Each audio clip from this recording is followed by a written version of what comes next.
வணக்கம் நண்பர்களே. தமிழ் வரலாற்றில் மிகப்பெரிய பேரரசரில் ஒருவராக நினைவு கூறப்படுவர் ராஜராஜ சோழன். சோழ அரசை உலக அளவுக்கு கொண்டு சென்ற ஒரு மாபெரும் அரசன் இவரே. இவருடைய ஆட்சி காலத்தில் தமிழகத்தில் கட்டப்பட்ட கோவில்கள், கடற்படை வலிமை மற்றும் நிர்வாக முறை உலகத்தையே ஆச்சரியப்பட வைத்தது.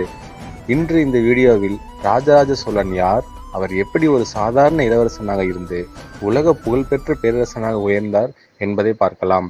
ராஜராஜ சோழன் கிபி 947 பிறந்தார்.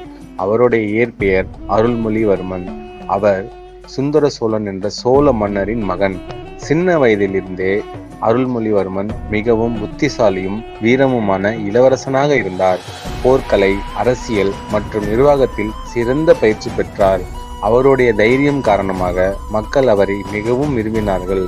கிபி 985 அருள்மொழிவர்மன் சோழ நாட்டின் அரசனாக முடிசூட்டப்பட்டார். அதன் பிறகு அவருக்கு ராஜராஜ சோழன் என்ற பெயர் கிடைத்தது. அவர் ஆட்சியை தொடங்கியவுடன் சோழ நாட்டை மிகவும் வலுவான பேரரசாக மாற்ற வேண்டும் என்று முடிவு செய்தார். ராஜராஜ சோழன் ஒரு மிகப்பெரிய போர்த்தந்திர நிபுணர். அவர் பல பகுதிகளை வென்று சோழ நாட்டின் எல்லைகளை விரிவுபடுத்தினார்.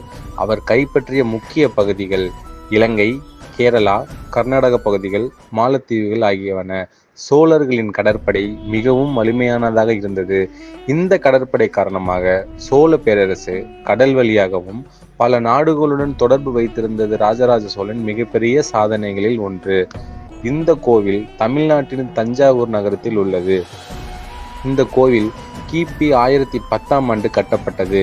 இது 1000 ஆண்டுகள் கடந்தும் இன்று வரை ராஜராஜ சோழனின் பெயர் தமிழர்களின் பெருமையாக உள்ளது. ஒரு சிறிய நாட்டை உலக புகழ்பெற்ற பேரரசாக மாற்றியவர் ராஜராஜ